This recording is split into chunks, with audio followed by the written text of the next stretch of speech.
Okay, hello everyone. So today we will be discussing few of the topics of our class 12 geography chapter land resources in agriculture. सबसे पहले हम बात कर रहे हैं common property resources की.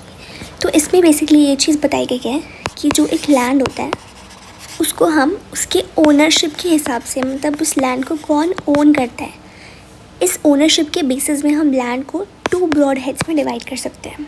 सो पहला है आपका प्राइवेट लैंड और दूसरा है आपका कॉमन प्रॉपर्टी रिसोर्सेज. ये जो प्राइवेट लैंड है that is owned by private individual या फिर ग्रुप ऑफ इंडिविजुअल्स, कि भाई कोई एक इंसान जैसे कि मैं या ग्रुप ऑफ इंडिविजुअल्स यानी कि मेरे और मेरे कलीग्स.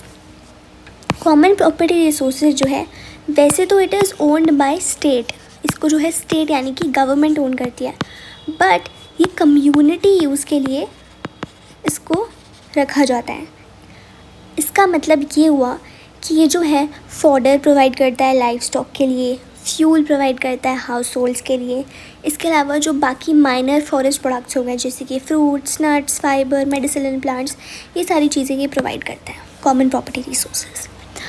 अब रूरल एरियाज़ की अगर मैं बात करूँ तो रूरल एरियाज़ में काफ़ी ज़्यादा सिग्निफिकेंस है इसकी, especially to the landless farmers, to the marginal farmers and to the other weaker sections of the society in rural areas, because इनकी जो इनकम होती है that is mostly dependent on their livestock. क्यों livestock पे dependent है? क्योंकि being landless, being marginal farmers, they do not have access to land. उनके पास सिर्फ एक limited amount of access है land का. बिकॉज ऑफ दैट इनके लिए ये जो लैंड है, ये जो कॉमन प्रॉपर्टी रिसोर्स है, that is of particular relevance. इसके अलावा it is also important for women के लिए. क्यों? क्योंकि जो मोस्ट ऑफ द फॉडर और फ्यूल कलेक्शन होती है that is done by women, and इसके लिए बहुत ज़्यादा लॉन्ग आवर्स डिवोट करते हैं डिग्रेडेड एरिया में. CPRs जो डिग्रेडेड एरिया के जो CPRs होते हैं वहाँ से फ्यूल और फॉडर कलेक्ट करने के लिए. तो ये चीज़ हमने देख ली कि जो रूरल एरियाज़ होते हैं उसमें जो मेन इम्पोर्टेंस होता है इन लैंड का वो होता है to the women, to the landless, marginal farmers and other weaker sections. ये लैंडलेस, मार्जिनल फार्मर्स और अदर वीकर सेक्शंस पे क्यों? क्योंकि जो इनकम इनकी होती है वो डिपेंडेंट होती है लाइफ स्टॉक पे. और क्यों लाइफ स्टॉक पे डिपेंडेंट होती है? क्योंकि they have limited access to land, इनके पास लैंड ज़्यादा नहीं होता. वुमेन के लिए क्यों इम्पोर्टेंट है ये? बिकॉज जो फ्यूल एंड फॉडर कलेक्शन होता है that is done by them. Clear? अब जो ये CPRs होते हैं इनको हम डिफ़ाइन कर सकते हैं एज कम्युनिटीज़ नेचुरल रिसोर्स. एक पर्टिकुलर कम्युनिटी का नेचुरल रिसोर्स है, मतलब फिर हर एक इंसान का इन पे हक है. Every member of the community has the right to access these resources, to use these resources, but along with that they also have specified obligations. ठीक है, कोई भी इंडिविजुअल का इस पर कोई प्रॉपर्टी राइट नहीं होता. It is meant for state use, it is meant for community use owned by state. इसके एग्जाम्पल्स क्या हो गए? जो कम्युनिटी फॉरेस्ट होता है, पास्चर लैंड्स होते हैं, विलेज वाटर बॉडीज़ होती है, पब्लिक स्पेसेस होते हैं. These are the examples. ठीक है, तो ये कम्युनिटी का नेचुरल रिसोर्स होता है where every member has the right to access and usage with specified obligations, and किसी का भी इनमें प्रॉपर्टी राइट्स नहीं होता. क्लियर? अब हम बात करते हैं agriculture land use in India की. मतलब कि जो लैंड रिसोर्सेज होते हैं वो बहुत ही ज़्यादा क्रूशल होते हैं to the livelihood of the people depending on agriculture. मतलब वो लोग जो एग्रीकल्चर पे डिपेंड करते हैं उनके लिए लैंड बहुत ज़्यादा क्रूशियल वैल्यू होल्ड करता है. अब 3 पॉइंट्स दिए, लेट्स अंडरस्टैंड देम. जो आपका एग्रीकल्चर होता है वो प्योरली एक लैंड बेस्ड एक्टिविटी है. What does that mean? It means कि आप एग्रीकल्चर को हवा में कैरी ऑन कर सकते हो, मतलब हवा में आपने क्रॉप्स उगा दिए नहीं, उसके लिए आपको ज़मीन चाहिए. तो एक प्रॉपर एक लैंड बेस्ड एक्टिविटी है ये, unlike secondary and tertiary activities. तो कॉन्ट्रीब्यूशन जो है लैंड का in the agricultural output that is very much in comparison to the contribution in the outputs in the other sectors. बाकी sectors के comparison में land का कंट्रीब्यूशन बहुत important है एग्रीकल्चरल आउटपुट के लिए. एंड अगर आपके पास लैंड नहीं है so that is directly correlated with the incidence of poverty in rural areas. मतलब आपके पास लैंड नहीं है तो will be poor. Direct correlation होता है स्पेशली इन रूरल एरियाज़. इसके अलावा लैंड है पर कैसी लैंड है? तो क्वालिटी ऑफ लैंड से आपका कितना प्रोडक्टिव एग्रीकल्चर होगा वो डिटरमाइन करता है। वेराज बाकी एक्टिविटीज़ के लिए ट्रू नहीं है। अगर आपको टर्शियरी एक्टिविटीज़ परफॉर्म करनी है which is related to the service sector, तो क्या लैंड आपके लिए इतना मायने रखेगा? क्या लैंड की क्वालिटी इतनी मायने रखेगी जितनी एग्रीकल्चर की रखेगी? नहीं। So quality of land plus rural areas में aside from its value as a productive factor, मतलब कि आउटपुट के अलावा लैंड ओनरशिप की एक सोशल वैल्यू होती है। क्योंकि देखो, अगर मान लेते हैं आपको कोई लोन चाहिए, सो आप लैंड को सिक्योरिटी में रख सकते हो फॉर लोन। नेचुरल हज़ार्ड्स, तो ये बेसिकली सोशल स्टेटस ऐड करता है आपकी कि आपकी कितनी ज़मीन है, राइट। तो ये चीज़ हो गई। सबसे पहले हमने बात की कि कैसे प्योरली लैंड बेस्ड एक्टिविटी है, and secondary and tertiary sector में इनका लैंड कॉन्ट्रीब्यूशन कम है in comparison to agriculture.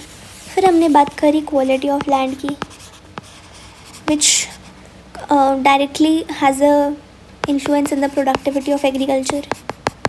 And lastly हमने बात करी कि कैसे लैंड की एक सोशल वैल्यू है और एक सोशल स्टेटस ऐड करता है to the individual position in the society.